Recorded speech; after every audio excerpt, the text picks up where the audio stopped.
Hello viewers, ಎಲ್ಲ ಹೇಗಿದ್ದೀರಾ? ಕ್ಷೇಮವಾಗಿದ್ದೀರಾ? ಸೌಖ್ಯವಾಗಿದ್ದೀರಾ? ಹಾಗೂ ದೇವರ ನಾಮ ಜಪವನ್ನು ಮಾಡ್ತಾ ಇದ್ದೀರಾ ಹಾಗೂ ಗೈಡೆನ್ಸ್ನ ಫಾಲೋ ಮಾಡ್ತಾ ಇದ್ದೀರಾ? ಸಾರಿ, ಸ್ವಲ್ಪ ವಿಡಿಯೋ ಅಪ್ಲೋಡ್ ಮಾಡೋದು ಲೇಟ್ ಆಯಿತು. ಸ್ವಲ್ಪ ನನ್ನ ಪರ್ಸ್ನಲ್ ವರ್ಕಲ್ಲಿ ಬ್ಯುಸಿ ಇದೆ. ಮತ್ತು ಕೆಲವೊಂದು ರೀಡಿಂಗ್ಸ್ ತುಂಬ ಜಾಸ್ತಿ ಅಪಾಯಿಂಟ್ಮೆಂಟ್ಸ್ ಇದ್ದಿದ್ದರಿಂದ ನಿಮಗೆಲ್ಲ ವಿಡಿಯೋ ಮಾಡೋಕ್ಕಾಗಲಿಲ್ಲ. ಥ್ಯಾಂಕ್ ಯು ನಿಮ್ಮ ಪ್ರೀತಿಯ ಸಂದೇಶಗಳಿಗೆ. ಹಾಗೂ ಯಾರ್ಯಾರೆಲ್ಲ ಸಬ್ಸ್ಕ್ರೈಬ್ ಮಾಡಿದ್ದೀರಾ, ಥ್ಯಾಂಕ್ ಯು ಸೋ ಮಚ್. ಯಾರ್ಯಾರೆಲ್ಲ ಸಬ್ಸ್ಕ್ರೈಬ್ ಮಾಡಿಲ್ಲ, ಪ್ಲೀಸ್ ಸಬ್ಸ್ಕ್ರೈಬ್ ಮಾಡಿ. ಬನ್ನಿ, ಈಗ ಈ ತಿಂಗಳ ಒಂದು ಎನರ್ಜಿ ಏನಿದೆ, ಡಿವೈನ್ ಗೈಡೆನ್ಸ್ ಏನಿದೆ ಅಂತ ತಿಳ್ಕೊಳ್ಳೋಣ. ಇದು ಟೈಮ್ಲೆಸ್ ರೀಡಿಂಗು. ಯಾವಾಗ ನಿಮ್ಮ ಮುಂದೆ ಇದು ಬರುತ್ತೆ, ಸೊ ಈ ಮೆಸೇಜಸ್ಸು ನಿಮಗೆ ಡಿವೈನ್ ಗೈಡೆನ್ಸ್ ಆಗಿರುತ್ತೆ, ಯೂನಿವರ್ಸಿಂದ ಬಂದಿರೋ ಮೆಸೇಜ್ ಆಗಿರುತ್ತೆ. ಖಂಡಿತ ಒಂದಲ್ಲ ಒಂದು ಮೆಸೇಜ್ ಇರುತ್ತೆ. ಕೊನೆಯವರೆಗೂ ನೋಡಿ, ಲೈಕ್ ಮಾಡಿ, ಶೇರ್ ಮಾಡಿ. ಬನ್ನಿ, ತಡ ಮಾಡೋದು ಬೇಡ. ಈ ತಿಂಗಳಿಗೆ ನಿಮಗೆ ಏನು ಯೂನಿವರ್ಸಿಂದ ಮೆಸೇಜ್ ಬಂದಿದೆ, ಹಾಗೆ ನಿಮ್ಗೆ ಏನಾದರೂ ಕ್ವಶನ್ಸ್ ಇದ್ದರೆ ಕಣ್ಮುಚ್ಚಿ ಆ ಕ್ವಶನನ್ನು ಕೇಳ್ಕೊಳ್ಳಿ. ನಿಮ್ಮ ಇಷ್ಟ ದೇವರನ್ನು ಅದಕ್ಕೆ ಉತ್ತರ ಕೊಡಲಿಕ್ಕೆ ಪ್ರಾರ್ಥನೆ ಮಾಡ್ಕೊಳ್ಳಿ. ಸೊ ಮೊದಲಿಗೆ ಕಾರ್ಡು 4, ಇಲ್ಲಿ 2 4 ಕಾರ್ಡ್ ಬಂದಿದೆ. ಸೊ ಇಲ್ಲಿ ನಿಮ್ಮ ಲೈಫ್ ಪಾತ್ ನಂಬರ್, ಇದನ್ನು ನೋಡ್ತಾ ಇರೋರು ಯಾರಾದರೂ 4 ಆಗಿರಬಹುದು. ನೀವು ತುಂಬ ಕ್ರಿಯೇಟಿವು ಮತ್ತು ನಿಮ್ಮ ಒಂದು ಗ್ರೂಪನ್ನು ಲೀಡ್ ಮಾಡೋ ಅಂತಹ ಶಕ್ತಿ ಇರೋರು, ತುಂಬ ಎನರ್ಜೆಟಿಕ್ಕು, ತುಂಬ ಪಾಸಿಟಿವ್, ಮರ್ಕ್ಯೂರಿ ಥರ. ಸೊ 4 ಈ ನಂಬರ್ನ ಅಧಿಪತಿ ಶಾಡೋ ಸೈಡ್ ರಾಹುದೇವರು. ಸೊ ಅವರಿಂದ ಈ ಲೈಫ್ ಪಾತ್ ನಂಬರ್ 4 ಇದೆಯಲ್ಲ, ಅವರ ಕಂಟ್ರೋಲಲ್ಲಿ ಇರ್ತಾರೆ. ಸೊ ನಿಮ್ಗೆ ಯಾವ ಕೆಲಸ ಕೊಟ್ಟರು ಆಗಲ್ಲ ಅಂತ ಹೇಳೋ ಮಾತೇ ಇಲ್ಲ ನಿಮ್ಮ ಹತ್ರ. ಸೊ ಇಲ್ಲಿ ಮೊದಲನೇ ಕಾರ್ಡು 4. ಈ ತಿಂಗಳು ದೇವರಿಂದ ಯಾವುದೋ ಒಂದು ಬ್ಲೆಸ್ಸಿಂಗ್ಸ್ ನಿಮಗೆ ಬರ್ತಾ ಇದೆ. ನೀವೇನಾದರೂ ಮ್ಯಾನಿಫೆಸ್ಟ್ ಮಾಡ್ತಾಯಿದ್ರೆ ಅದು ದೇವರಿಂದ ಸ್ಯಾಂಕ್ಷನ್ ಆಗಿ ಖಂಡಿತ ಬರ್ತಾ ಇದೆ. ನಂಬಿ.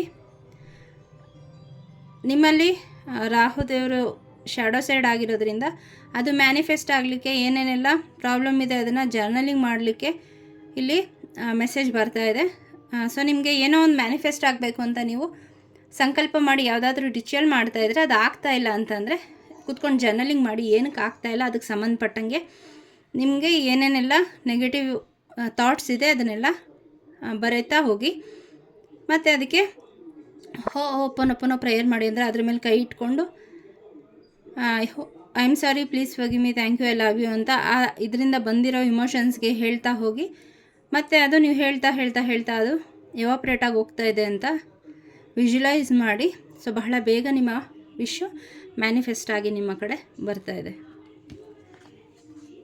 ಇಲ್ಲಿ ಯಾರೋ ಯಾವುದೋ ವಿಶ್ವ ಮ್ಯಾನಿಫೆಸ್ಟ್ ಆಗಲಿಕ್ಕೆ ಅಥವಾ ನಿಮ್ಮ ಹತ್ರ ಇರೋ ಅಂಥ ಹಣವನ್ನು ತುಂಬ ಟೈಟಾಗಿ ಹೋಲ್ಡ್ ಮಾಡಿ ಇಟ್ಕೊಂಡಿದ್ದೀರ. ಅಥವಾ ವ್ಯಕ್ತಿಗಳನ್ನಾದರೂ ಅಷ್ಟೇ, ನೀವು ಪ್ರೀತಿ ಮಾಡೋಂತಹ ವ್ಯಕ್ತಿನೋ, ನಿಮ್ಮ ಪೆಟ್ಟು, ಫ್ರೆಂಡ್ಸು, ಈ ಥರ ತುಂಬ ಹೋಲ್ಡ್ ಮಾಡಿ ಇಟ್ಟಿರೋದ್ರಿಂದ ಅವರಿಗೆ ತುಂಬ ಹಿಂಸೆ ಅಂತ ಅನ್ನಿಸ್ತಾ ಇದೆ.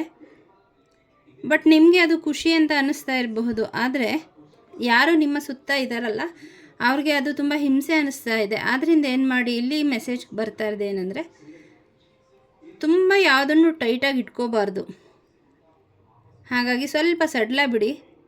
ಹಣ ಆದರೂ ಅಷ್ಟೇ, ನನ್ನ ಹತ್ರ ಇರೋದೇ ಇಷ್ಟು ಹಣ, ಇದನ್ನು ಖರ್ಚಾಗ್ಬಿಟ್ರೆ ಅಂತ ಏನಕ್ಕೂ ತೀರಾ ಅವಶ್ಯಕತೆ ಇರೋದಕ್ಕೂ ಖರ್ಚು ಮಾಡಿದೆ ನೀವು ಅದನ್ನು ಸೇವ್ ಮಾಡಿಟ್ಟಿದ್ದೀರ. ಲಕ್ಷ್ಮೀ ತಾಯಿ ಯಾವತ್ತೂ ಬಂಧನದಲ್ಲಿ ಇರೋಕ್ಕೆ ಇಷ್ಟಪಡಲ್ಲ. ಮತ್ತು ಬೇಡದೇ ಇರೋದಕ್ಕೆ ಹೋಗ್ಬಿಡೋ ಚಾನ್ಸಸ್ಸು ಜಾಸ್ತಿ ಇರುತ್ತೆ. ಹಾಗಾಗಿ ತೀರ ಅವಶ್ಯಕತೆ ಇರೋದಕ್ಕೂ ನೀವು ಹಣವನ್ನು ಖರ್ಚು ಮಾಡದೆ ಇಟ್ಕೊಂಡ್ರೆ ಖಂಡಿತ ನಿಮಗೆ ಮನಿ ಫ್ಲೋ ಸ್ಟ್ರಕ್ ಆಗಿಬಿಡುತ್ತೆ. ಹಾಗಾಗಿ ಅವಶ್ಯಕತೆ ಇರೋದಕ್ಕೂ ಕೂಡ ಖರ್ಚು ಮಾಡದೆ ಖಂಡಿತ ಇರಬೇಡಿ. ನಿಮ್ಗೇನು ಅವಶ್ಯಕತೆ ಇದೆ ಅದನ್ನು ತಗೊಳ್ಳಿ.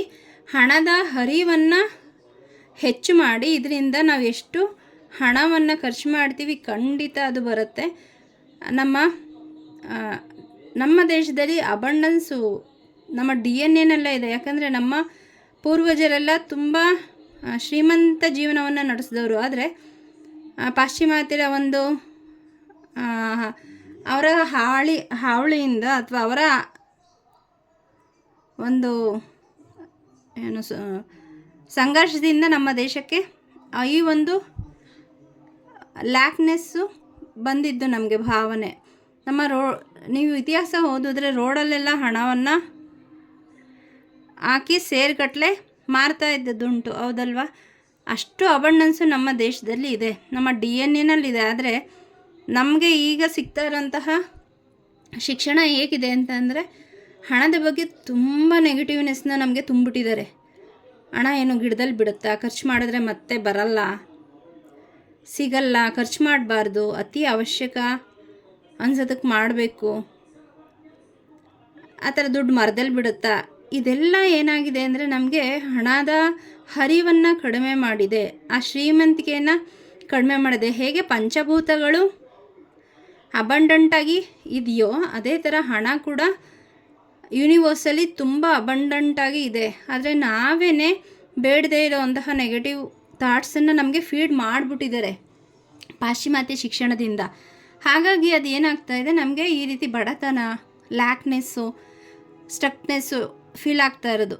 ಬಟ್ ನಮ್ಮ ಪೂರ್ವಜರಲ್ಲಿ ಈ ಥರ ಇರಲಿಲ್ಲ. ಅವರೆಲ್ಲ ಶ್ರೀಮಂತ ಜೀವನವನ್ನು ನಡೆಸ್ತಾಯಿದ್ರು. ಅವ್ರಿಗೆ ಮುಗಿದೋಗುತ್ತೆ ಅನ್ನೋದೇ ಗೊತ್ತಿರಲಿಲ್ಲ. ಹಣ ಆಗಿರಬಹುದು, ಪ್ರಾಕೃತಿಕ ಸಂಪನ್ಮೂಲಗಳಾಗಿರಬಹುದು.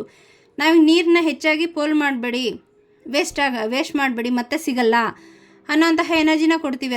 ಅದೇ ನಮಗೆ ರಿಪೀಟ್ ಆಗಿ ಬರುತ್ತೆ. ಆದರೆ ನಮ್ಮ ಪೂರ್ವಜರು ಆಗಲ್ಲ ನೋಡಿ. ಹೇರಳವಾಗಿ ಶುದ್ಧವಾದ ಗಾಳಿ ಇತ್ತು, ಶುದ್ಧವಾದ ನೀರಿತ್ತು, ಶ್ರೀಮಂತಿಕೆ ಇತ್ತು, ಮತ್ತು ಬೆಳೆಗಳನ್ನು ಶ್ರೀಮಂತಿಕೆಯಿಂದ ಮನೆಯಲ್ಲಿ ತುಂಬಿಕೊಂಡಿರ್ತಾಯಿದ್ರು ಅಲ್ವಾ? ಸೊ ಹಾಗಾಗಿ ನಮ್ಮ DNA-ನಲ್ಲೇ ಅಬಂಡೆನ್ಸ್ ಇದೆ. ನಾವೇ ಅದನ್ನು ಲಿಮಿಟ್ ಅಂತ ಹಾಕ್ಕೊಂಡವ್ರೆ ನಾವೇ. ಆದರೆ ಯೂನಿವರ್ಸಲ್ಲಿ ಲಿಮಿಟ್ಲೆಸ್ ಆಗಿದೆ. ಹಾಗಾಗಿ ಅದನ್ನು ನಿಮ್ಮ ಜೀವನದಲ್ಲಿ ಬರಬೇಕು ಅಂತಂದರೆ ಈಗೇನು ಹಣದ ಬಗ್ಗೆ ನಿಮಗೆಲ್ಲ ನೆಗೆಟಿವ್ನೆಸ್ ಇದೆ ಅದನ್ನು ಬಿಡಿ, ಅವಶ್ಯಕತೆ ಇರೋದಕ್ಕೆ ಖರ್ಚು ಮಾಡಿ. ಹಾಗೆ ಪ್ರೀತಿ ಪಾತ್ರರನ್ನು ತುಂಬ ಬಿಗಿಯಾಗಿ ವಾತಾವರಣದಲ್ಲಿ ಹಿಡಿದಿಟ್ಕೋಬೇಡಿ, ಅವ್ರಿಗೆ ಸ್ವಲ್ಪ ಸ್ವತಂತ್ರವನ್ನು ಕೊಡಿ. ಅವರು ಜೀವಿಗಳು, ನಿಮಗೆ ಹೇಗೆ ಆಸೆ ಆಕಾಂಕ್ಷೆಗಳಿರುತ್ತೋ ಹಾಗೆ ಅವ್ರಿಗೂ ಕೂಡ ಇರುತ್ತೆ. ಹಾಗಾಗಿ ತುಂಬ ಬಿಗಿ ಹಿಡಿಬೇಡಿ. ಇದರಿಂದ ಸಂಬಂಧಗಳಿಂದ ಅವರು ನಿಮ್ಮಿಂದ ದೂರ ಹೋಗೋದೇ ಹೆಚ್ಚು. ಸೊ ಇಲ್ಲಿ ಯೂನಿವರ್ಸಿಂದ ಬರ್ತಾ ಇರೋದು ತುಂಬ ಬಿಗಿ ಹಿಡಿಬೇಡಿ, ಸ್ವಲ್ಪ ಫ್ರೀಯಾಗಿ ಬಿಡಿ ಅಂತ. ಮತ್ತು ಹಣವನ್ನು ಇಲ್ಲಿ ಕೊಡೋವಾಗಲೆಲ್ಲ ನಿಮಗೆ ಆ ಹಣ ಮತ್ತೆ ನನ್ನ ಹತ್ರಕ್ಕೆ ಬರುತ್ತೆ ಅನ್ನೋ ಅಂಥ ಅಫರ್ಮೇಷನ್ನ ಕೊಟ್ಟು ನೀವು ಬೇರೆಯವ್ರಿಗೆ ಕೊಡ್ತಾ ಬನ್ನಿ. ನಿಮ್ಮ ಜೀವನದಲ್ಲಿ ನೀವೇ ಹಣಕಾಸಿನ ವಿಷಯದಲ್ಲಿ ಇಂಪ್ರೂವ್ಮೆಂಟ್ಸ್ನ ಕಾಣ್ತೀರಾ. ದ ಸ್ಟಾರ್ ಎನರ್ಜಿ, ಇಲ್ಲಿ ನೀವು ಈ ತಿಂಗಳಲ್ಲಿ ತುಂಬ ಶೈನ್ ಆಗ್ತೀರಾ. ನಿಮಗೆ ಕೊಟ್ಟಿರೋ ಅಂತಹ ಕೆಲಸವನ್ನು ಶ್ರದ್ಧೆಯಿಂದ ಮಾಡಿ, ಸ್ಕಿಲ್ಫುಲ್ಲಾಗಿ ಮಾಡಿ, ಕ್ರಿಯೇಟಿವ್ ಆಗಿ ಮಾಡಿ ಶೈನ್ ಆಗ್ತೀರಾ. ನಿಮಗೆ ನೇಮು, ಫೇಮು, ಸಕ್ಸಸ್ಸು ಎಲ್ಲ ಬರುತ್ತೆ. ಮತ್ತು ನೀರು ಜಾಸ್ತಿ ಕುಡಿಯೋದಕ್ಕೆ ಇಲ್ಲಿ ಕೆಲವ್ರಿಗೆ ಗೈಡೆನ್ಸ್ ಬರ್ತಾ ಇದೆ. ನೀರು ಜಾಸ್ತಿ ಕುಡೀರಿ. ಮತ್ತು ನಿಮ್ಮ ಎನರ್ಜಿನ ಬ್ಯಾಲೆನ್ಸ್ ಮಾಡಿ. ನಿಮ್ಮ ಎನರ್ಜಿ ಬ್ಯಾಲೆನ್ಸ್ ಆಗ್ತಾ ಇಲ್ಲ. ಕೆಲವೊಮ್ಮೆ ಕೋಪ ಮತ್ತು ದ್ವೇಷ, ಭಯ, ದುಃಖ ಈ ಥರ ಒಂದು ಎನರ್ಜಿ ಕಾಣಿಸ್ತಾ ಇದೆ. ಮತ್ತು ಇನ್ನು ಕೆಲವೊಮ್ಮೆ ಬಹಳ ಬೇಗ ಖುಷಿಯಾಗಿಬಿಡ್ತೀರಾ. ಸೊ ಬೇಗ ಕನ್ವಿನ್ಸ್ ಆಗಿಬಿಡ್ತೀರಾ. ಈ ಥರ ತುಂಬ ಮಿಸ್ಬ್ಯಾಲೆನ್ಸ್ ಆಗಿದೆ. ನಿಮ್ಮಲ್ಲಿ ಶಿವಶಕ್ತಿ ಬ್ಯಾಲೆನ್ಸ್ ಆಗಿಲ್ಲ. ಬ್ಯಾಲೆನ್ಸ್ ಆಗದೆ ಹೋದರೆ ಏನಾಗುತ್ತೆ, ನಿಮ್ಮ ಜೀವನದಲ್ಲಿ ನಿಮ್ಮ ಭಾವನೆಗಳು ವೇರಿ ಆಗ್ತಾ ಹೋಗುತ್ತೆ. ಈಗ ಮಸ್ಕ್ಯುಲಿನ್ ಎನರ್ಜಿ ಜಾಸ್ತಿ ಆಯಿತು ಅಂತಂದರೆ ಎಲ್ಲರ ಮೇಲೂ ರೇಗೋದು, ಬೈಯೋದು, ಈ ಥರ ಎಲ್ಲ ಕೆಲಸನ ನಾನೇ ಮಾಡ್ತೀನಿ ಅಂತ ಹೋಗೋದು, ಬರ್ಡನ್ನು, ಈ ಥರ ಜಾಸ್ತಿ ಆಗುತ್ತೆ. ಫೆಮಿನೈನ್ ಎನರ್ಜಿ ಜಾಸ್ತಿ ಆಯಿತು ಅಂತಂದರೆ ತುಂಬ ಕರುಣೆ, ಬೇಡ ಅಂದ್ರೂ ಅಧಿಕವಾಗಿ ಓವರ್ ಎಮೋಷ್ನಲ್ ಆಗೋದು, ಇವ್ರು ನನ್ನನ್ನು ಬಿಟ್ಟು ಹೊರಟೋಗ್ಬಿಡ್ತಾರೆ, ಇವ್ರು ನನಗೆ ಮೋಸ ಮಾಡ್ತಾ ಇದ್ದಾರೆ, ಅಭದ್ರತೆ, ಈ ಥರದ್ದು ಫೆಮಿನೈನ್, ಓವರ್ ಕೇರಿಂಗು ಈ ಥರ ಜಾಸ್ತಿ ಆಗಿರುತ್ತೆ. ಸೊ ಹಾಗಾಗಿ ನಿಮ್ಮ ಎನರ್ಜಿಯನ್ನು ಬ್ಯಾಲೆನ್ಸ್ ಮಾಡ್ಕೊಳ್ಳಿ, ಆಯಿತಾ? ಬ್ಯಾಲೆನ್ಸ್ ಮಾಡ್ಕೊಳ್ಲಿಕ್ಕೆ ಏನು ಮಾಡಬೇಕು ಅಂದರೆ ಅನುಲೋಮ ವಿಲೋಮ ಪ್ರಾಣಾಯಾಮ ಮಾಡ್ತಾ ಬನ್ನಿ. ಇದರಿಂದ ಕೂಡ ನಿಮ್ಮ ಶಿವಶಕ್ತಿ ಅಂದರೆ ನಿಮ್ಮಲ್ಲಿರೋ ಅಂಥ ಮಸ್ಕ್ಯುಲಿನ್ ಎನರ್ಜಿ, ಫೆಮಿನೈನ್ ಎನರ್ಜಿ ಬ್ಯಾಲೆನ್ಸ್ ಆಗುತ್ತೆ. ಶಿವಶಕ್ತಿ ಆರಾಧನೆ ಮಾಡಿದ್ರೂ ಕೂಡ ನಿಮ್ಮ ಎನರ್ಜಿ ಬ್ಯಾಲೆನ್ಸ್ ಆಗುತ್ತೆ. ಸೊ ಎರಡನೇದು ಇಲ್ಲಿ ಖಂಡಿತ ನಿಮಗೆ ಈ ತಿಂಗಳಲ್ಲಿ ದೇವರಿಂದ ಬ್ಲೆಸ್ಸಿಂಗ್ಸ್ ಬರ್ತಾ ಇದೆ. ನಿಮ್ಮ ಎಮೋಷ್ನಲಿ ಬ್ಯಾಲೆನ್ಸ್ ಆಗ್ತಾ ಇದ್ದೀರಾ. ಏಂಜಲ್ಸ್ ಜೊತೆ ಕನೆಕ್ಷನ್ ಆಗುತ್ತೆ. ನಿಮ್ಮ ಸ್ಪಿರಿಟ್ ಗೈಡ್ಸ್ ಜೊತೆ ನೀವು ಮಾತಾಡ್ತೀರಾ. ಮತ್ತು ಯೂನಿವರ್ಸಿಂದ ಏನೇನೆಲ್ಲ ಮೆಸೇಜ್ ಬರುತ್ತೆ ಅದು ನಿಮಗೆ ಅರ್ಥ ಆಗ್ತಾ ಹೋಗುತ್ತೆ. ಈ ಕಾರ್ಡಲ್ಲೂ ಕೂಡ, ಮೊದಲನೇ ಕಾರ್ಡಲ್ಲೂ ಕೂಡ ನಿಮಗೆ ಇದೇ ಎನರ್ಜಿ ಬಂದಿತ್ತು, ಮೆಸೇಜ್ ಬಂದಿತ್ತು. ಸೊ ಇಲ್ಲೂ ಕೂಡ ಬಂದಿದೆ. ಸೊ ನೀವು ನಿಮ್ಮ ಎನರ್ಜಿ ಯೂನಿವರ್ಸ್ ಜೊತೆ ಅಲೈನ್ ಆಗ್ತಾ ಇದೆ. ಕೆಲವ್ರಿಗೆ ಪಕ್ಷಿಗಳು ತುಂಬ ಕಾಣಿಸ್ಕೋಬಹುದು ನಿಮ್ಮ ಮನೆ ಸುತ್ತಮುತ್ತ.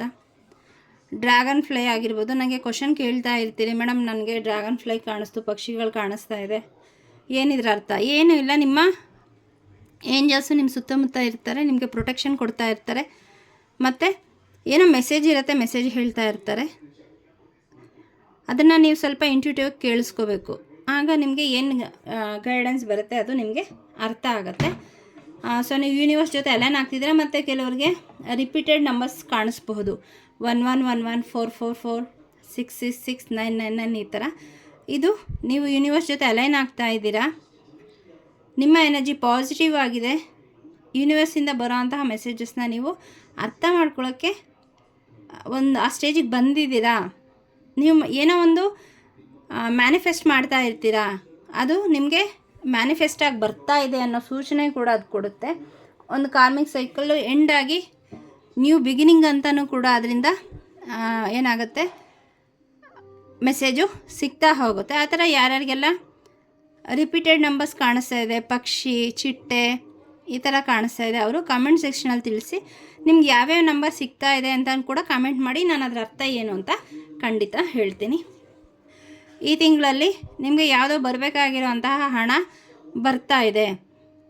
ತುಂಬ ಜಾಬಲ್ಲಿ ಇಂಕ್ರಿಮೆಂಟ್ ಆಗಬೇಕು ಅಂತ ಅಂದ್ಕೊತಾ ಇರ್ತೀರಾ, ಅಥವಾ ಸ್ಯಾಲ್ರಿ ರೈಸ್ ಆಗಬೇಕು ಅಂತ ಏನಾದರೂ ಮ್ಯಾನಿಫೆಸ್ಟ್ ಮಾಡ್ತಾ ಇದ್ದರೆ, ಒಳ್ಳೆ ಕೆಲಸ ಸಿಗಬೇಕು ಅಂತ ಏನಾದರೂ ಕೆಲಸ ಚೇಂಜ್ ಮಾಡಬೇಕು ಅಂತ ಅಂದ್ಕೊಂಡಿದ್ರೆ, ಸ್ಯಾಲ್ರಿ ಹೈಕ್ ಆಗಬೇಕು, ಪ್ರಮೋಷನ್, ಈ ಥರ ಏನಾದರೂ ಒಂದು ನೀವು ಎಕ್ಸ್ಪೆಕ್ಟ್ ಮಾಡ್ತಾಯಿದ್ರೆ ಈ ತಿಂಗಳು ನಿಮಗೆ ಆಗಿ ಬರುತ್ತೆ. ಸ್ಯಾಲ್ರಿ ಜಾಸ್ತಿ ಆಗ್ತಾಯಿದೆ, ಪ್ರಮೋಷನ್ ಸಿಗ್ತಾ ಇದೆ, ನೇಮ್, ಫೇಮ್, ಸಕ್ಸಸ್ ಕೂಡ ಸಿಗ್ತಾ ಇದೆ. ಯಾವುದೋ ಒಂದು ಪ್ರಾಜೆಕ್ಟು ಅದರ ಜವಾಬ್ದಾರಿ ನಿಮಗೆ ಸಿಗ್ತಾ ಇದೆ. ನೀವು ನಿಮ್ಮ ಕೆಲಸದ ಜಾಗದಲ್ಲಿ ಲೀಡರ್ಶಿಪ್ ನಿಮಗೆ ಸಿಗೋ ಚಾನ್ಸಸ್ ಇದೆ. ಸೊ ಅದನ್ನು ನಿರಾಕರಿಸ್ಬೇಡಿ. ಆಗುತ್ತಾ ಅಂತ ಡೌಟ್ ಪಡಬೇಡಿ. ನಿಮ್ಗೇನು ಪ್ರಾಜೆಕ್ಟ್ ವಹಿಸ್ತಾರೆ ಅಥವಾ ನಿಮ್ಗೇನು ಲೀಡರ್ಶಿಪ್ಪು ವಹಿಸೋದಕ್ಕೆ ಆಫರ್ ಬರುತ್ತಲ್ಲ, ಖಂಡಿತ ಅದರ ಒಪ್ಕೊಳ್ಳಿ. ಅದರಿಂದ ನಿಮ್ಮ ಲೈಫ್ ಚೇಂಜ್ ಆಗುತ್ತೆ ಅಂತ ಹೇಳಿ ಇಲ್ಲಿ ಮೆಸೇಜ್ ಬರ್ತಾ ಇದೆ. ಮತ್ತು ಇಲ್ಲಿ ನೈಟ್ ಆಫ್ ಕಪ್ಸ್, ಇದರಿಂದ ನಿಮಗೆ ಬೆಲೆ ತುಂಬ ಸಿಗುತ್ತೆ, ಗೌರವ ಸಿಗುತ್ತೆ. ಏನು ನೀವು ಪ್ರಾಜೆಕ್ಟ್ ಒಪ್ಕೊಂಡು ಮಾಡಿದ್ರೆ, ಇದು ನಿಮ್ಮ ಬಿಸ್ನೆಸ್ ಏನಾದರೂ ಮಾಡ್ತಾಯಿದ್ರೆ ಅಥವಾ ಜಾಬ್ ಮಾಡ್ತಾಯಿದ್ರೆ ನಿಮ್ಮ ನೀವು ಹೊರಗಿನ ಪ್ಲೇಸ್ಗಳಿಗೂ ಕೂಡ ಪ್ರಸಿದ್ಧಿ ಆಗೋದು ಇಲ್ಲಿ ಕಂಡು ಬರ್ತಾ ಇದೆ. ಅದು ನಿಮ್ಮ ಬಿಸ್ನೆಸ್ ಎಕ್ಸ್ಪ್ಯಾನ್ಷನ್ ಆಗ್ತಾ ಇದೆ. ನಿಮ್ಮೂರಿಗೆ ಮಾತ್ರ ಸೀಮಿತ ಆಗಿದ್ದಂತಹ ಇಷ್ಟು ದಿನದ ಒಂದು ಜಾಬ್ ಆಗಿರ್ಬೋದು ಅಥವಾ ಬಿಸ್ನೆಸ್ ಆಗಿರ್ಬೋದು, ನಿಮಗೆ ಹೊರಗಿನಿಂದನೂ ಕೂಡ ಕ್ಲೈಂಟ್ಸು ಸಿಗ್ತಾ ಹೋಗ್ತಾರೆ. ಯಾರಾದರೂ ಆನ್ಲೈನ್ ಬಿಸ್ನೆಸ್ ಮಾಡ್ತಾಯಿದ್ರೆ ಕ್ಲೈಂಟ್ ಸಿಗ್ತಾ ಇಲ್ಲ ಅಂತ ಸಫರ್ ಆಗ್ತಾಯಿದ್ರೆ, ನಿಮಗೆ ಇಲ್ಲಿ ಹೊರಗಡೆಯಿಂದನೂ ಕೂಡ ಕ್ಲೈಂಟ್ಸ್ ಸಿಗ್ತಾರೆ. ಈವನ್ ಫಾರಿನ್ ಕ್ಲೈಂಟ್ಸ್ ಕೂಡ ಸಿಗೋ ಚಾನ್ಸಸ್ ಇಲ್ಲಿ ಇದೆ. ಸೊ ಹಾಗಾಗಿ ತುಂಬ ಎಫರ್ಟ್ ಹಾಕಿ ನೀವು ಅದನ್ನು ಸಾಧನೆ ಮಾಡಿ. ಯಾವುದಾದ್ರೂ ಒಂದು ನಿಮಗೆ ಕಾಲ್ ಬರ್ಬೋದು, ಯಾವುದಾದ್ರೂ ಫಂಕ್ಷನ್ಗೆ, ನಿಮ್ಮ ಫ್ರೆಂಡ್ಸ್ ಗೆಟ್ ಟುಗೆದರ್ಗೆ, ಈ ಥರ ಯಾವುದೋ ಒಂದು ಸಾಮೂಹಿಕವಾಗಿ ನಡೆಯುವಂತಹ ಪ್ರೋಗ್ರಾಮ್ಗೆ ನಿಮಗೆ ಇನ್ವಿಟೇಷನ್ ಬರಬಹುದು. ಆಗ ಅದನ್ನು ಅಬ್ಸರ್ವ್ ಮಾಡಿ, ನೋ ಅಂತ ಹೇಳಿಬಿಡಿ. ಅಲ್ಲಿಗೆ ಹೋಗಿ ಅಲ್ಲಿ ನಿಮಗೆ ಯಾವುದಾದ್ರೂ ಬಿಸ್ನೆಸ್ ಆಫರು ಅಥವಾ ಯಾವುದಾದ್ರೂ ವ್ಯಕ್ತಿಯ ಭೇಟಿಯಾಗೋ, ಅಂದರೆ ನಿಮಗೆ ಸಪೋರ್ಟಿವ್ ಆಗಿರೋವಂತಹ ಮೆಂಟಲಿ, ಇಮೋಷ್ನಲಿ ಮತ್ತು ಎಕನಾಮಿಕಲಿ ನಿಮಗೆ ಸಪೋರ್ಟ್ ಮಾಡೋವಂತಹ ಯಾವುದಾದ್ರೂ ವ್ಯಕ್ತಿಯ ಭೇಟಿ ಆಗುವಂತಹ ಸಾಧ್ಯತೆ ಕಾಣಿಸ್ತಾ ಇದೆ. ಸೊ ಹಾಗಾಗಿ ಯಾವುದಾದ್ರೂ ನಿಮಗೆ ಇನ್ವಿಟೇಷನ್ ಬಂತು ಅಂದರೆ ಸಾಮೂಹಿಕ ಪ್ರೋಗ್ರಾಮ್ಗಳಿಗೆ ನೋ ಅನ್ಬೇಡಿ, ಹೋಗಿ ಮತ್ತು ಅಲ್ಲಿ ಓಪನ್ ಅಪ್ ಆಗ್ತಾಯಿರಿ. ಅಲ್ಲಿ ಯಾವುದೋ ವ್ಯಕ್ತಿ ನಿಮ್ಮ ಗಮನವನ್ನು ಸೆಳಿಬಹುದು, ಯಾರೋ ಬಂದು ನಿಮ್ಮನ್ನು ಮಾತಾಡಿಸ್ಬೋದು. ಸೊ ಅವರಿಂದ ಮುಂದಕ್ಕೆ ನಿಮಗೆ ಸಪೋರ್ಟು ಸಿಗ್ತಾ ಹೋಗುತ್ತೆ. So next back of the ಡೆಕ್ಕಲ್ಲಿ ನಿಮಗೆ ಪೇಜ್ ಆಫ್ ವ್ಯಾಂಡ್ಸ್ ಬಂದಿದೆ. ಯಾವುದೋ ಒಂದು ಕೆಲಸದ ಬಗ್ಗೆ ತುಂಬ ನೀವು ನಿರೀಕ್ಷೆ ಇಟ್ಕೊಂಡು ಕಾಯ್ತಾ ಇದ್ದೀರಾ, ಅದು ನಿಮಗೆ ಪಾಸಿಟಿವ್ ರಿಸಲ್ಟ್ ಕೊಡ್ತಾ ಇದೆ ಈ ತಿಂಗಳು. ಇದಕ್ಕೂ ಮುಂಚೆನೇ ನಿಮಗೆ ಅದು ಏನು ಕಾಣಿಸ್ತಾ ಇರಲಿಲ್ಲ ರಿಸಲ್ಟು, ಬಟ್ ಅದೇನಾಗ್ತದೆ ಒಳಗಡೆ ಬೇರು ಬಿಟ್ಕೊತಾ ಇದೆ ನೋಡಿ. ಇಲ್ಲೆಲ್ಲ ಮೊಳಕೆ ಬಂದಿದೆ. ಮೊಳಕೆ ಬರೋದಕ್ಕೆ ಹೇಗೆ ಸಾಧ್ಯ ಬೇರು ಬಿಟ್ಕೊಂಡ್ರೆ? ಆದರೆ ನಿಮಗೇನು ಇದು ಬರೀ ಕಡ್ಡಿ ಥರನೇ ಇದೆ, ಏನು ಅಂದರೆ ಏನು ಎಫರ್ಟ್ ಆಗ್ತಾ ಇದ್ದೀವಿ, ನಮಗೇನು ರಿಸಲ್ಟ್ ಕಾಣಿಸ್ತಾ ಇಲ್ಲ ಅಂತ ನಿಮ್ಗೆ ಅನಿಸಿರ್ಬೋದು. ಆದರೆ ಅದು ನಿಮ್ಮ ಬೆನ್ನ ಹಿಂದೆ ಅಥವಾ ನಿಮ್ಮ ಕಣ್ಣಿಗೆ ಕಾಣದಂಗೆ ನೀವೇನು ಎಫರ್ಟ್ ಹಾಕಿದ್ದೀರ ಅದು ಗ್ರೋ ಆಗ್ತಾ ಇದೆ. ಅದು ನಿಮ್ಮ ಮುಂದೆ ಬರೋದಕ್ಕೆ ಸ್ವಲ್ಪ ಸಮಯ ತೆಗೆದುಕೊಂಡಿದೆ. ಅದು ಈ ತಿಂಗಳಲ್ಲಿ ಆಗುತ್ತೆ ಅಂತ ಹೇಳಿ ಯೂನಿವರ್ಸ್ ಹೇಳ್ತಾ ಇದ್ದಾರೆ. ಖಂಡಿತ ನಿಮಗೆ ಆ ಕೆಲಸದಲ್ಲಿ ಏನು ಮಾಡ್ತಾ ಇದ್ದೀರಾ ನೀವು ಪಾಸಿಟಿವ್ ರಿಸಲ್ಟು ಸಿಗುತ್ತೆ. ಅದರ ಬಗ್ಗೆ ಯೋಚನೆ ಮಾಡೋದು ಬೇಡ. ನಿಮ್ಮ ಎಫರ್ಟು ನೀವು ಹಾಕ್ತಾ ಹೋಗಿ. ಮಣಿಪುರ ಚಕ್ರ ಮತ್ತು ಮೂಲಾಧಾರ ಚಕ್ರ ಇದನ್ನು ನೀವು ಸ್ವಲ್ಪ ಗಮನ ಕೊಟ್ಟು ಚಕ್ರ ಮೆಡಿಟೇಷನ್ ಮಾಡಬೇಕು. ಯೆಲ್ಲೋ ಕಲರ್ ತುಂಬ ಕಾಣಿಸ್ತಾ ಇದೆ ಎಲ್ಲ ಕಾರ್ಡ್ಸಲ್ಲೂ. ಸೊ ಮಣಿಪುರ ಚಕ್ರ ಸ್ವಲ್ಪ ಡಿಸ್ಬ್ಯಾಲೆನ್ಸ್ ಆಗಿದೆ, ಅದನ್ನು ಸ್ವಲ್ಪ ಮೆಡಿಟೇಷನ್ ಮಾಡಿ. ಚಕ್ರ ಮೆಡಿಟೇಷನ್ ಅಂದ ತಕ್ಷಣ ನೀವು ಯಾವುದೋ ಒಂದು ಚಕ್ರ ಹೇಳಿದ್ರು ಅಂತ ಖಂಡಿತ ಅದು ಒಂದನ್ನೇ ಮಾಡಬೇಡಿ, ಯಾಕಂದರೆ ಬೇರೆ ಎಲ್ಲ ಬ್ಯಾಲೆನ್ಸ್ ಆಗೋಲ್ಲ. ಎಲ್ಲ ಚಕ್ರಕ್ಕೂ ಕೂಡ ಗಮನ ಹರಿಸಿ ನೀವು 7 ಚಕ್ರಕ್ಕೂ ಕೂಡ ಮೆಡಿಟೇಷನನ್ನು ಮಾಡಿ. ಇಲ್ಲೂ ಕೂಡ ಏಸ್ ಆಫ್ ಪೆಂಟಕಲ್ಸ್, ಇಲ್ಲೂ ಕೂಡ ನಿಮಗೆ ಯಾವುದೋ ಒಂದು ನೀವು ಮ್ಯಾನಿಫೆಸ್ಟ್ ಮಾಡ್ತಾ ಇದ್ದೀರಿ ಅಲ್ವಾ, ಅದಕ್ಕೆ ಯೂನಿವರ್ಸಿಂದ ಎಸ್ ಅಂತ ಬರ್ತಾ ಇದೆ. ನೀವು ಅಂದ್ಕೊಂಡಿದ್ದ ಕೆಲಸ ಏನು ನೀವು ಕ್ವಶನ್ ಇಟ್ಕೊಂಡು ಬಂದಿದ್ದೀರಾ ಈ ವಿಡಿಯೋ ನೋಡೋಕ್ಕೆ, ಖಂಡಿತ ನಿಮಗೆ ಎಸ್ ಎಸ್ ಎಸ್ 3 ಎಸ್ 3 ಈ ಥರ ಬ್ಲೆಸ್ಸಿಂಗ್ಸು ನಿಮಗೆ ಯೂನಿವರ್ಸಿಂದ ಬರ್ತಾ ಇದೆ. ಮತ್ತು ಇಲ್ಲಿ ನಿಮಗೆ ನಿಮ್ಮ ಆನ್ಸಿಸ್ಟರ್ಸಿಂದ ಬ್ಲೆಸ್ಸಿಂಗ್ಸ್ ಇದೆ. ಮತ್ತು ನೀವು ಡಿವೈನ್ ಫೆಮಿನೈನ್ ಅಂದರೆ ನಿಮ್ಮಲ್ಲೇ ಆ ಡಿವಿನಿಟಿ ಬೆಳೀತಾ ಇದೆ. ಇಲ್ಲಿ ಮೆಡಿಟೇಷನ್ ಮಾಡ್ತಾ ಇರಬಹುದು, ಮಾಡದೇ ಹೋದರೂ ದೇವರನ್ನು ನೀವು ಆರಾಧಿಸ್ತಾ ಇರ್ಬೋದು ಮನಸ್ಸಲ್ಲೇ. ಸೊ ಅವರ ಒಂದು ಕನೆಕ್ಷನ್ನೇ ಈ ತಿಂಗಳು ನಿಮಗೆ ಆಗುತ್ತೆ. ಸೊ ನೀವು ಆ ಎನರ್ಜಿಗೆ ಬರ್ತಾ ಇದ್ದೀರಾ. ವೀಲ್ ಆಫ್ ಫಾರ್ಚೂನ್,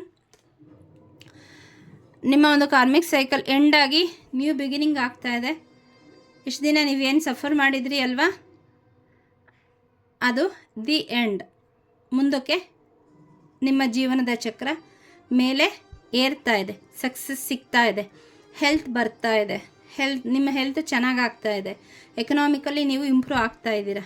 ಸೊ ಇಲ್ಲಿ ಯಾರೋ ನಿಮ್ಮ ರಿಲೇಟಿವ್ಸು ಆರೋಗ್ಯ ಸರಿ ಇಲ್ಲ ಅಂತ ಕೊರಗ್ತಾ ಇದ್ದಾರೆ. ಸೊ ಅವ್ರಿಗೂ ಕೂಡ ಆರೋಗ್ಯ ಚೆನ್ನಾಗಾಗ್ತಾ ಇದೆ. ಬಟ್ ನೀವು ನಂಬಬೇಕು, ದೇವರನ್ನು ನಂಬದೆ ನೀವು ಹುಷಾರಾಗಲಿ ಅಂತ ನೀವು ನೆಗೆಟಿವ್ ವೈಬ್ರೇಷನ್ ಕೊಡ್ತಾ ಇದ್ದರೆ ಖಂಡಿತ ಅವರ ಆರೋಗ್ಯ ಚೇತರಿಕೆ ಆಗೋದಿಲ್ಲ. ಯಾಕಂದರೆ ನಾವೇನು ವೈಬ್ರೇಷನ್ ಕೊಡ್ತೀವಿ ಅದೇ ಆಗ್ಬರೋದು. ಸೊ ಹಾಗಾಗಿ ಇಲ್ಲೂ ಕೂಡ ಯೆಲ್ಲೋ ಕಲರ್ ಬರ್ತಾ ಇದೆ. ಸೊ ಮಣಿಪುರ ಚಕ್ರ ಡಿಸ್ಬ್ಯಾಲೆನ್ಸ್ ಆಗಿದೆ. ಸ್ವಲ್ಪ ಮೆಡಿಟೇಷನನ್ನು ಮಾಡಿ. ಇಲ್ಲಿ ಯಾರ್ದಾದ್ರೂ ಆರೋಗ್ಯಕ್ಕೆ ಸಂಬಂಧಪಟ್ಟಂಗೆ ಈ ರೀಡಿಂಗಿಗೆ ಬಂದಿದ್ದರೆ ನೀವು ಅವ್ರ ಬಗ್ಗೆ ಯೋಚನೆ ಮಾಡೋ ಅವಶ್ಯಕತೆ ಇಲ್ಲ. ಅವರ ಆರೋಗ್ಯ ಖಂಡಿತ ದೇವರ ದಯೆಯಿಂದ ಸರಿ ಹೋಗ್ತಾ ಇದೆ. ನೋಡಿ, ಏಂಜಲ್ ಇದ್ದಾರೆ, ಡ್ರ್ಯಾಗನ್ ಎನರ್ಜಿ ಇದೆ, ಅನಿಮಲ್ ಸ್ಪಿರಿಟ್ಸ್ ಇದೆ.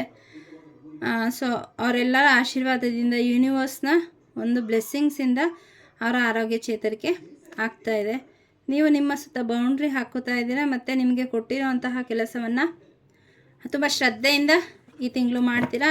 ಆ ಹಳೆ ಕಾರ್ಡಲ್ಲೂ ಇದೇ ಥರ ರೀಡಿಂಗ್ ಬಂದಿತ್ತು. ಸೊ ಹಾಗಾಗಿ ಏನು ಹೆದರ್ಕೊಳ್ಳೋ ಅವಶ್ಯಕತೆ ಇಲ್ಲ. ಬೌಂಡ್ರಿ ಹಾಕ್ಕೊಳ್ಳಿ. ಎಲ್ಲರಿಗೂ ನಿಮ್ಮ ಜೀವನದಲ್ಲಿ ಟೇಕ್ ಫಾರ್ ಗ್ರಾಂಟ್ ಅನ್ನೋ ಥರ ಅವಕಾಶ ಕೊಡಬೇಡಿ. ಒಂದು ಲೆವೆಲಿಗೆ ಅಷ್ಟೇ ಅವಕಾಶವನ್ನು ಕೊಡಿ. ಅದನ್ನು ಮೀರಿ ನೀವು ತುಂಬ ಹತ್ತಿರಕ್ಕೆ ತೊಗೊಂಡ್ರೆ ಮುಂದಕ್ಕೆ ನಿಮಗೆ ಅನಿಸುತ್ತೆ ತುಂಬ ಬೇಜಾರಾಗ್ಬೋದು. ನನಗೆ ಸ್ವತಂತ್ರ ಇಲ್ಲ, ನಾನು ಅನಿಸಿದ್ದನ್ನು ಮಾಡೋಕ್ಕೆ ಅವಕಾಶ ಸಿಗ್ತಾ ಇಲ್ಲ ಅಂತ ಕೊರಗಬಹುದು ಮುಂದಕ್ಕೆ. ಅದಕ್ಕೆ ಮುಂಚೆನೇ ಹೇಳ್ತಾ ಇದ್ದಾರೆ, ಒಂದು ಬೌಂಡ್ರಿಯನ್ನು ಹಾಕ್ಕೊಳ್ಳಿ. ಇಲ್ಲಿ ಯಾರೋ ನಿಮ್ಮ ಇರೋ ಅಂತಹ ಸ್ಥಳವನ್ನು ಬಿಟ್ಟು ಬೇರೆ ಕಡೆಗೆ ಶಿಫ್ಟ್ ಆಗೋ ಒಂದು ಅವಕಾಶ ಸಿಗ್ತಾ ಇದೆ. ಅದು ಫಾರಿನ್ಗಾಗಿರ್ಬಹುದು ಅಥವಾ ನೀವಿರೋ ಪ್ರದೇಶ ಬಿಟ್ಟು ಹೊರಗಡೆ ಬೇರೆ ಮನೆಗೆ ಅಥವಾ ಬೇರೆ ಊರಿಗೆ ಹೋಗಬಹುದು. ಅದು ಬಿಸ್ನೆಸ್ ಪರ್ಪಸ್ ಆಗಿರಬಹುದು ಅಥವಾ ಕೆಲಸ ಟ್ರಾನ್ಸ್ಫರ್ ಆಗಿರಬಹುದು. ಸೊ ಆ ಎನರ್ಜಿ ಕಾಣಿಸ್ತಾ ಇದೆ. ನೀವು ಇರೋ ಜಾಗವನ್ನು ಬಿಟ್ಟು ಬೇರೆ ಕಡೆಗೆ ನೀವು ಇಲ್ಲಿ ಹೋಗ್ತಾ ಇದ್ದೀರಾ. ಮತ್ತು ನಿಮ್ಮ ಪಾಸ್ಟ್ ಏನು ತುಂಬ ನೋವು ಪಟ್ಟಿದ್ದೀರಲ್ಲ ಇಮೋಷನ್ಸು, ಆ ಪಾಸ್ಟ್ ಇಮೋಷನ್ಸ್ನ ಇಲ್ಲಿ ರಿಲೀಸ್ ಮಾಡ್ತಾ ಇದ್ದೀರಾ. ನ್ಯೂ ಬಿಗಿನಿಂಗು ನಿಮಗೆ ಇಲ್ಲಿ ಕಾಣಿಸ್ತಾ ಇದೆ. ತುಂಬ ಬ್ಲೆಸ್ಸಿಂಗ್ಸು ನಿಮಗೆ ಹಣಕಾಸಿನ ವಿಷಯದಲ್ಲಿ ಯೂನಿವರ್ಸಿಂದ ಬರ್ತಾ ಇದೆ. ನೀವೇನು ಮಾಡ್ತಾ ಇದ್ದೀರಾ ಅದರಲ್ಲಿ ಈಗ ನಿಮಗೆ ಏನು ಸಿಗದೆ ಹೋದ್ರೂ ಸಿಗ್ತಾ ಇಲ್ಲ ಅಂತ ಅಂದ್ಕೊಂಡ್ರು ಕೂಡ ಖಂಡಿತ ನೀನು ನೋಡಿ ನೀವಿಲ್ಲಿ ಅಗಿತಾ ಇದ್ದೀರಾ. ಒಂದೇ ಮಾತ್ರ ಸಿಕ್ಕಿದೆ ಅಂತ ಇವರು ಸಪ್ಪಗಿದ್ದಾರೆ, ಆದರೆ ಇನ್ನೂ ಅಗಿತಾ ಹೋದರೆ ಎಷ್ಟೊಂದು ಕಾಯಿನ್ಸ್ ಇದೆ ಇಲ್ಲಿ. ಹಾಗಾಗಿ ನೀವು ಶ್ರಮ ಒಂದಕ್ಕೆ ಸಾಕು ಅಂತ ಸುಮ್ಮನೆ ಇದ್ಬಿಡಬೇಡಿ. ನಿಮಗೆ ಯೂನಿವರ್ಸ್ ಇನ್ನೂ ಅಬಂಡನ್ಸ್ನ ಕೊಡಬೇಕು ಅಂತ ಡಿಸೈಡ್ ಮಾಡಿದ್ದಾರೆ. ಬಟ್ ಅಲ್ಲಿ ಆಲ್ರೆಡಿ ಇದೆ, ನೀವು ಅದನ್ನು ಆಗಿದ್ರೆ ಮಾತ್ರ ನಿಮಗೆ ಸಿಗೋದು. ಅದೇ ಥರ ನೀವು ಏನೋ ಕೆಲಸ ಮಾಡ್ತಾಯಿದ್ದೀರಿ, ಸಿಕ್ಕಿರೋದಕ್ಕೇ ತೃಪ್ತರಾಗಿ ಸುಮ್ಮನಾಗ್ಬಿಡ್ಬೇಡಿ. ಇನ್ನೂ ನಿಮಗೆ ಯೂನಿವರ್ಸ್ ತುಂಬ ಕೊಡಬೇಕು ಅಂತ ಇದ್ದಾರೆ. ಅದನ್ನು ನೀವು ತೊಗೊಳಕ್ಕೆ ರೆಡಿ ಇರಬೇಕು. ಅದನ್ನು ಅಗಿಯೋದಕ್ಕೆ ನೀವು ಅಗಿಲೇಬೇಕು, ನಿಮ್ಮ ಮುಂದಕ್ಕೆ ಬರಲ್ಲ ಅದು. ಹಾಗಾಗಿ ನನಗೇನೂ ಆಗ್ತಾಯಿಲ್ಲ ಮಾಡ್ಬೋದಾ ಬೇಡವಾ ಈ ಥರ ಡೌಟಲ್ಲಿರೋರಿಗೆ ಈ ತಿಂಗಳು ನಿಮಗೆ ಯೂನಿವರ್ಸಿಂದ ಸಂದೇಶ ಏನಿದೆ ಅಂದರೆ, ಒಂದು ಸಿಕ್ಕಿರೋದಕ್ಕೆ ತೃಪ್ತಿ ಪಟ್ಕೊಂಡು ಸುಮ್ಮನಾಗಬೇಡಿ. Because universe want to give so much, ಅಬಂಡೆಂಟಾಗಿ ಕೊಡಬೇಕು ಅಂತ ಯೂನಿವರ್ಸ್ ಇದೆ. ಬಟ್ ನೀವಲ್ಲಿ ಅದನ್ನು ಅಗಿಲೇಬೇಕು. ಸುಮ್ಮನೆ ಕೂತ್ರೆ ಬರಲ್ಲ. ಯೋಚನೆ ಮಾಡಬೇಡಿ. ಯೋಚನೆ ಮಾಡೋದ್ರಿಂದ ಏನೂ ಬದಲಾವಣೆ ಸಾಧ್ಯ ಇಲ್ಲ. ಶ್ರಮ ಹಾಕಿ ಅಂತ ಇಲ್ಲಿ ಯೂನಿವರ್ಸ್ ಹೇಳ್ತಾ ಇದ್ದಾರೆ. ನಾನು ಮ್ಯಾನಿಫೆಸ್ಟ್ ಮಾಡ್ತಾ ಇದ್ದೀನಿ, ನಾನು ಅಫರ್ಮೇಷನ್ ಮಾಡ್ತಾಯಿದ್ದೀನಿ, ರಿಚುವಲ್ಸ್ ಮಾಡ್ತಾಯಿದ್ದೀನಿ, ದೇವರಿಗೆ ಪ್ರಾರ್ಥನೆ ಮಾಡ್ತಾಯಿದ್ದೀನಿ. ನನಗೆ ಬರುತ್ತೆ ಅಂತ ಕೂತ್ಕೊಂಡ್ರೆ ಖಂಡಿತ ಬರಲ್ಲ. ಇದು 3 ಡೈಮೆನ್ಷನ್. ಇಲ್ಲಿ ನಾವು ಎಫರ್ಟ್ ಹಾಕಲೇಬೇಕು. ಇದು 5D ಅಲ್ಲ, 5th ಡೈಮೆನ್ಷನ್ ಅಲ್ಲ. ಹಾಗಾಗಿ ನೀವೇನು ಮಾಡ್ತಾಯಿದ್ದೀರಾ ಎಫರ್ಟ್ ಹಾಕಿ. ಖಂಡಿತ ನಿಮಗೆ ಇಲ್ಲಿ ಯೂನಿವರ್ಸ್ ನಿಮ್ಗೆ ಆಲ್ರೆಡಿ ಕೊಟ್ಟಿದೆ. ಏನು ಕೊಡಬೇಕು ಅದನ್ನು ನೀವು ಅದನ್ನು ತೊಗೊಳಕ್ಕೆ ರೆಡಿ ಇಲ್ಲ ಅಷ್ಟೇ. ಸೊ ಇಲ್ಲಿ ಯಾರದೋ ಜೀವನದಲ್ಲಿ ಡೆವಿಲ್ ಅಂದರೆ ಬೇಡದೇ ಇರೋವಂತಹ ನೆಗೆಟಿವ್ ಎನರ್ಜಿ ಸೆಂಡ್ ಆಗಿದೆ. ಹಾಗಾಗಿ ನಿಮ್ಮ ಆರ ಕ್ಲೆನ್ಸ್ ಮಾಡಿ. ಎಸ್ಪೆಷಲಿ ನಿಮ್ಮ ಸಂಬಂಧದಲ್ಲಿ ಇದು ಸ್ವಲ್ಪ ಪ್ರಭಾವ ಬೀರಬಹುದು ಈ ತಿಂಗಳು. ಆದರೆ ಗಾಬರಿ ಆಗೋ ಅವಶ್ಯಕತೆ ಏನಿಲ್ಲ.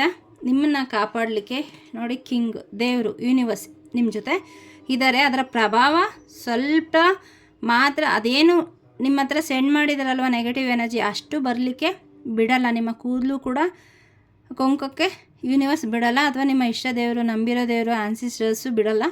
ಆದರೆ ಅದ್ರ ಪ್ರಭಾವ ಸ್ವಲ್ಪ ನಿಮಗೆ ಕಂಡ್ರೆ ನೆಗೆಟಿವ್ ಆಗಬೇಡಿ, ಪಾಸಿಟಿವ್ ಆಗೇ ಇರಿ. ಅಫರ್ಮೇಷನ್ ಮಾಡಿ ನಮ್ಮ ಸಂಬಂಧ ಚೆನ್ನಾಗಿದೆ, ನಾವು ಏನೋ ವಿಶ್ವಾಸದಿಂದ ಇದ್ದೀವಿ, ನಂಬಿಕೆಯಿಂದ ಇದ್ದೀವಿ, ಒಗ್ಗಟ್ಟಾಗಿದ್ದೀವಿ, ಪ್ರೀತಿಯಿಂದ ಇದ್ದೀವಿ, ನಮ್ಮ ಸಂಬಂಧ ಚೆನ್ನಾಗಿದೆ ಅಂತ. ಸೊ ಏನು ಭಯ ಪಡೋ ಅವಶ್ಯಕತೆ ಇಲ್ಲ. ಸ್ವಲ್ಪ ಅಬ್ಸರ್ವ್ ಮಾಡಿ. ಈ ಥರ ಏನಾದರೂ ಟ್ರಿಗರ್ಸ್ ಬಂತು ಅಂದರೆ ಗಾಬರಿ ಆಗೋ ಅವಶ್ಯಕತೆ ಇಲ್ಲ. ಖಂಡಿತ ದೇವರ ಆಶೀರ್ವಾದ ನಿಮ್ಮ ಸಂಬಂಧಕ್ಕೆ ನಿಮ್ಮ ಫ್ಯಾಮಿಲಿಗೆ ಇದೆ. ನೀವೇನು ವರಿ ಆಗೋ ಅವಶ್ಯಕತೆ ಇಲ್ಲ. ಬಿಕಾಸ್ ಇಲ್ಲಿ ಕಿಂಗ್ ಬಂದಿದ್ದಾರೆ, ಯೂನಿವರ್ಸೇ ನಿಮಗೆ ಈ ಕಾರ್ಡ್ ನೆಕ್ಸ್ಟು ಬಂದಿದೆ. ಹಾಗಾಗಿ ಏನು ಹೆದರೋ ಅವಶ್ಯಕತೆ ಇಲ್ಲ. ಇಷ್ಟು ದಿನ ನಿಮ್ಮಲ್ಲೇ ನಿಮಗೆ ಒಂದು ಬೌಂಡ್ರಿ ಹಾಕ್ಕೊಂಡು ತುಂಬ ನೋವು ಪಟ್ಕೊಂಡು ಯೋಚನೆ ಮಾಡ್ತಾ ಇದ್ದಿದ್ದು ದಿ ಎಂಡ್ ಆಗ್ತಾಯಿದೆ. ಈ ತಿಂಗಳಿಂದ ನೀವು ವಿಶೇಷವಾಗಿ ನೀವೇನು ಹಳೆ ಇವರಿಲ್ಲ ಅವರಿಲ್ಲ, ನಾನು ಅವ್ರನ್ನ ಇಷ್ಟಪಡ್ತೀನಿ ಆದರೆ ಅವ್ರು ನನ್ನ ಇಷ್ಟಪಡಲ್ಲ, ನನಗೆ ಕೆಲಸ ಮಾಡ್ತಾಯಿದ್ದೀನಿ ಏನೂ ಸಿಗ್ತಾ ಇಲ್ಲ, ಈ ಥರ ಬೇಡದೇ ಇರೋ ಅನ್ನೆಸೆಸರಿ ಯೋಚನೆಗಳಿಂದ ನಿಮಗೆ ಈ ತಿಂಗಳು ಮುಕ್ತಿ ಸಿಗ್ತಾ ಇದೆ. ಈ ತಿಂಗಳು ನೀವು ಪ್ರಾಕ್ಟಿಕಲ್ ಆಗ್ತಿದ್ದೀರಾ. ಎಮೋಷ್ನಲಿ ಏನೇನೆಲ್ಲ ಬರ್ಡನ್ಸ್ ಇದೆ ಅದನ್ನೆಲ್ಲ ಕಿತ್ತು ಹೋಗೋದು ನೋಡಿ. ಇಲ್ಲಿ ನಿಮ್ಮ ಹೊಸ ಜೀವನವನ್ನು ಶುರು ಮಾಡ್ತಾ ಇದ್ದೀರಾ. ಇಲ್ಲಿ ನಿಮಗೆ ಅದರಲ್ಲಿ ಸಕ್ಸಸ್ ಕೂಡ ಸಿಗ್ತಾ ಇದೆ. ನೀವೇ ಕಿಂಗು. ಸೊ ತುಂಬ ಒಳ್ಳೆ ಮೆಸೇಜಸ್ ಬಂದಿದೆ.